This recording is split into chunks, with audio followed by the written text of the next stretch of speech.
எல்லாருக்கும் என்னோட வணக்கம். நான் வர்ஷா. இந்த வீடியோல வந்துட்டு இப்ப ரீசென்ட்டா பிப்ரவரி 9ஆம் தேதி மெக்சிகோ, கலிஃபோர்னியாங்கிற இடத்துல டூம் டே ஃபிஷ் அப்படிங்கிற ஒரு மர்மமான ஃபிஷ்ஷ வந்து மக்கள் பார்த்ததாவும், அந்த ஃபிஷ்ஷ பார்த்தா டிசாஸ்டர்க்கான அறிகுறி அப்படிங்கிற விஷயங்களும் நம்மளால கேள்விப்பட முடியுது. அப்படி நிஜமாவே டூம் டே ஃபிஷ்ன்னு சொல்லக்கூடிய ஓர் ஃபிஷ்னா என்ன? அதோட பழைய கதைகள், இதுக்கு முன்னாடி இந்த மாதிரி இன்சிடென்ட்ஸ் நடந்திருக்கா? அப்படிங்கிறத இந்த வீடியோல டீட்டெயில்டா பார்க்கலாம். And without any delay let's get started. நான் சொன்ன மாதிரி பிப்ரவரி 9ஆம் தேதி பீச் கோயர்ஸ் வந்து கலிஃபோர்னியா பசிபிக் ஓஷன் அந்த ஏரியால உள்ள பாஹா கலிஃபோர்னியா சூர் அப்படிங்கிற பீச்ல நார்மலா வந்து போயிருக்கும்போது இந்த மாதிரி ஒரு ஃபிஷ்ஷ பார்த்துட்டு சோசியல் மீடியால போஸ்ட் பண்ணதும் பயங்கர வைரல் ஆயிடுச்சு. இந்த ஃபிஷ்ஷ பார்த்தா டிசாஸ்டர் அப்படின்ட்டு உலகம் ஃபுல்லா உள்ள நெறைய நாடுகள்ல வந்து பழைய புராண கதைகளா இருக்கட்டும், இல்ல அவங்களோட பழமையான அந்த மித்தாலஜிக்கல் ஐடியாஸா இருக்கட்டும், நெறைய பேர் வந்து இத பத்தி ஷேர் பண்ணி நெறைய நியூஸ் வந்து போட்டுருக்காங்க. ஸோ அப்படி இந்த நியூஸ கேள்விப்படுறப்போ, அப்படி என்ன அந்த ஓர் ஃபிஷ் சொல்லிட்டு பார்க்குறப்போ, நம்மளுக்கு என்ன தெரிய வருதுன்னா, ஓர் ஃபிஷ்ங்கிறது 36 ஃபீட் வரைக்கும் வளரக்கூடிய அந்த ஃபிஷ் வந்து பார்க்கறதுக்கு ஃபிஷ் மாரியே இருக்காது. சில டைம் பார்க்கறதுக்கு டிராகன் மாதிரி இருக்கும். இல்ல வந்து பாம்புன்னு நெறைய பேர் நெனச்சிருக்காங்க அப்டின்லாம் சொல்றாங்க. அது வந்து ஒரு ரிப்பன் மாதிரி இருக்கும். பிளஸ் ஆல்சோ சில்வர் கலர்ல பார்க்கவே வந்து பளபளன்னு இருக்கும். இன்கேஸ் அந்த ஃபிஷ் வந்து மேல வந்தாலோ, இல்ல கரை ஒதுங்குனாலோ, அந்த இடமே வந்து ஒரு நல்ல வெளிச்சமாவும், பார்க்கவும் வந்து ஒரு சில்வர் கலர் கோட்டடா இருந்தா எப்படி பளபளன்னு தகன்னு இருக்கும் பார்க்கவே. அப்டி இருக்கும் அப்டிங்கிற மாதிரியும் சொல்லப்படுது.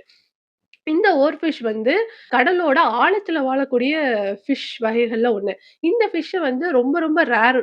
இந்த மாதிரி கடல் கரையில ஒதுங்கி பார்க்குறது. ஓகே. இந்த ஓர் ஃபிஷ் வந்து இதுக்கு முன்னாடி எப்போ இருந்து இத பத்தி நம்மளுக்கு தெரிய வந்திருக்கு? எப்போ இத வந்து பார்த்துருக்காங்க மக்கள் அப்படின்னு சொல்லிட்டு பார்த்தா, 2001ல வந்து ஃபர்ஸ்ட் என்கவுண்டர் பண்ணியிருக்காங்க. எப்பன்னா, பஹாமாஸ்ங்கிற ஒரு பிளேஸ்ல வந்துட்டு அந்த மீன வந்து உயிரோடவே படம் பிடிச்சிருக்காங்க. அந்த மீன் வந்து 1.5 மீட்டர் வந்து நீளமா இருந்துச்சு. விச் இஸ் 4.9 அடி. இந்த ஃபிஷ் வந்து அப்படி படம் பிடிக்கிறப்ப, நீந்துறப்ப வெர்டிக்கல் வேல நீந்திருக்கு. அப்படி நீந்துறப்ப என்ன ஆகும்னா, அந்த ஒளிக்கதிர்கள் வந்து கடலோட தண்ணீல வந்து அந்த ஒளிக்கதிர்கள் படும்போது, அதுக்கு வந்து ஹண்ட் பண்றதுக்கு, அதாவது அது உணவு தேடுறதுக்கு வசதியாவும் இருக்கிறதா குறிப்பிட்டிருக்காங்க. அடுத்து பார்த்தீங்கன்னா, 2003ல ஸ்கின் அண்ட் க்ரூவ், அதாவது யுகேல இருக்கிற அந்த ஒரு பிளேஸ்ல வந்துட்டு ஸ்க்விட்ட வந்து பெயிட்டா வச்சு ஒரு ஓர் ஃபிஷ்ஷ வந்து புடிச்சிருக்காங்க. ஸோ அந்த ஃபிஷ் வந்து பார்த்தீங்கன்னா, 3.3 மீட்டர் நீளமா இருந்திருக்கு. விச் இஸ் 63.5 கிலோ வந்து எடையோட இருந்திருக்கு. அப்புறம் 2008ல சயின்டிஸ்ட் வந்து ஓர் ஃபிஷ்ஷோட வீடியோஸ் வந்து கேப்சர் பண்ணியிருக்காங்க. எங்கன்னு பார்த்தீங்கன்னா, கல்ஃப் ஆஃப் மெக்சிகோல. அப்படி கேப்சர் பண்றப்போ அந்த ஃபிஷ்ஷோட ஹைட் வந்து 5 டூ 10 மீட்டர்ஸ் இருந்துச்சு. Which is 60 to 33 feet long. So இது வந்து எங்க ஃபில்ம் பண்ணாங்கன்னு பார்த்தீங்கன்னா, mesopelagic zone of the ocean அப்படிங்கிற ஒரு பிளேஸ்ல வந்து இந்த ஃபிஷ்ஷ வந்து பார்த்துருக்காங்க. ஸோ இந்த எல்லா என்கவுண்டர்ஸுமே வந்து பார்த்தீங்கன்னா, ரொம்ப ரேரான ஒரு விஷயம். ஏன்னா இந்த ஃபிஷ் வந்து யூசுவலாவே 463 ஃபீட் டூ 492 மீட்டர்ஸ் டெப்த்ல உள்ள ஓஷன்ல தான் வந்து வாழும்ங்கிறது பார்க்க முடியுது நம்மனால. So இந்த அப்சர்வேஷன் வச்சு பார்க்கிறப்போ, ஓர் ஃபிஷ்ங்கிறது ரொம்ப டீப் வாட்டர்ல ஹியூமன் ரீச்க்கே இல்லாத ஒரு ஜோன்ல வாழக்கூடிய ஒரு உயிரினம். இந்த ஓர் ஃபிஷ் வந்துச்சுன்னா, அது ஒரு டிசாஸ்டர்க்கான ஒரு அறிகுறி அப்படிங்கிறது சொல்றத நம்மனால கேள்விப்பட முடியுதுல்ல. சோ அப்படி பார்க்கிறப்போ பாஸ்ட்ல இந்த மாரி நடந்திருக்கான்னு பார்த்தா, 2011ல ஜப்பான்ல டோஹோக்கு எர்த்குவாக் அண்ட் சுனாமிங்கிறது ஒரு பேரழிவ வந்து ஏற்படுத்துச்சு அந்த நாட்ல. சோ அப்படி அந்த ஒரு டிசாஸ்டர் நடக்கிறதுக்கு முன்னாடி, இந்த ஓர் ஃபிஷ்ஷ வந்து கடல் ஓரமா பார்த்திருக்கிறதா மக்கள் வந்து குறிப்பிடப்படுறாங்க. சோ அத வச்சு தான் இந்த ஸ்ட்ராங்கான பிலீஃப் வந்து மக்கள் வந்து நம்புறாங்க.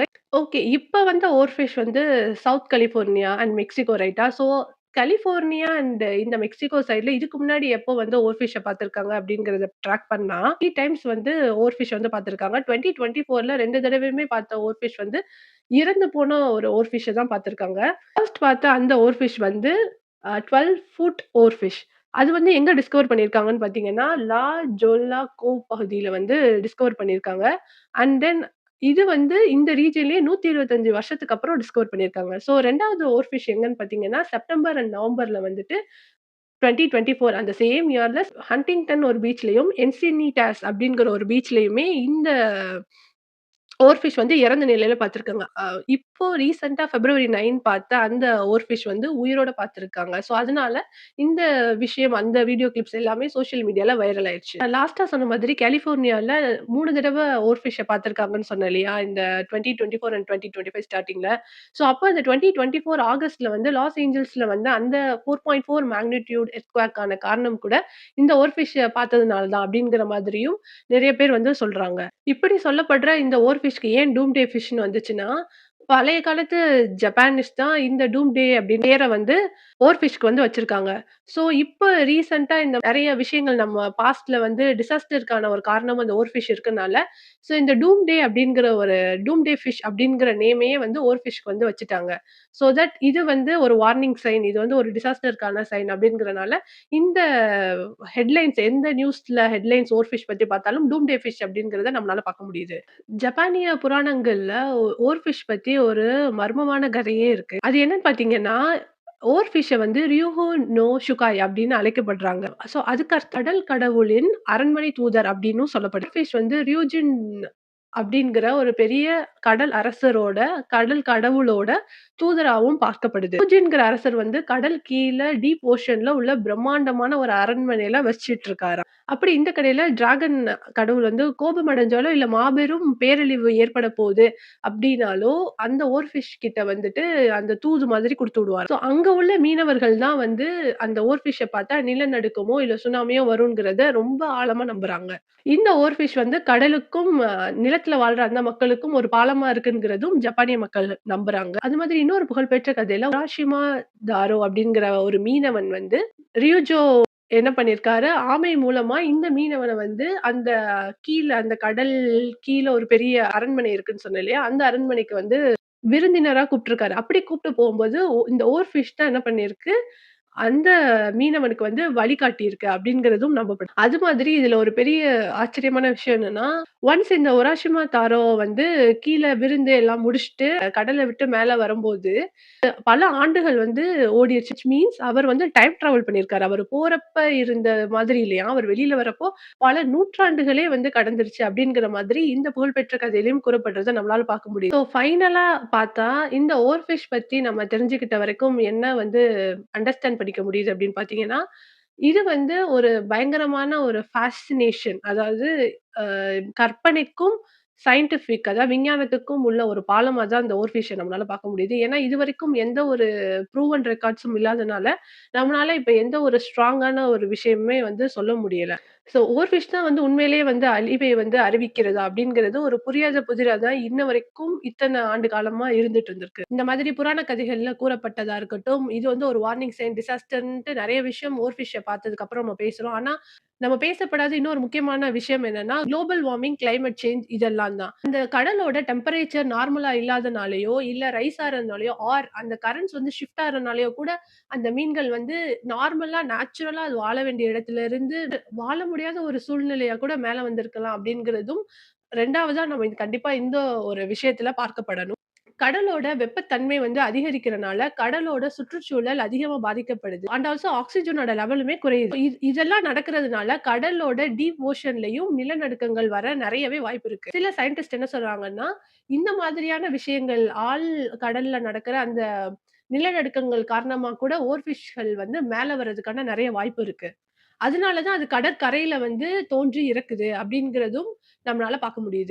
ஓர் ஃபிஷ் மட்டுமே ஓஷனோட பெரிய ஸ்ட்ரகில்க்கு வந்து காரணமான்னு கேட்டா இல்ல. Apart from that pollution, over fishing which means நெறைய போய் மீன் பிடிக்கிறது. இது எல்லாமே வந்து மெரைன் லைஃப்ப த்ரெட்டன் பண்றதா தான் இருக்கு. இந்த மாதிரியான பொல்யூஷனோ, இந்த மாதிரி என்விரான்மென்டல் இஷ்யூஸ் எதுவுமே நம்ம அட்ரஸ் பண்ணாம மெரைன் லைஃப்ப விட்டோம்னா, இந்த மாதிரியான அன்யூசுவல் பிஹேவியர்ஸ் லைக் ஓவர் ஃபிஷ் இப்ப பார்த்த மாதிரி இன்னும் நெறைய கடல்வாழ் உயிரினங்கள் நெறைய இருக்கு. ஸோ அதெல்லாம் நம்ம ஃபியூச்சர்ல பார்க்கறதுக்கான நெறைய பாசிபிலிட்டீஸ். இத வந்து முடிக்கிறப்போ, நான் என்ன சொல்ல விரும்புறேன்னா, நம்ம அடுத்த தடவ ஓர் ஃபிஷ்ஷ வந்து பார்க்குறப்போ, இது வெறும் புராண கதைகளோ, நம்ம ஜஸ்ட் இது டிசாஸ்டர் இந்த பழைய கால கதைகள மட்டும் பேசாம, நம்ம மெரைன் லைஃப்பையும், எக்கோசிஸ்டமையும் பாதுகாக்கிறதுக்கு நம்மளோட ரெஸ்பான்சிபிலிட்டி அதிகம். இது வந்து ஒரு விழிப்புணர்வ தான் வந்து இன்வைட் பண்ணுது. ஒரு விழிப்புணர்வ கொண்டு வரதுக்கு தான் இந்த மாதிரியான நிகழ்வுகள்லாம் நடக்குது.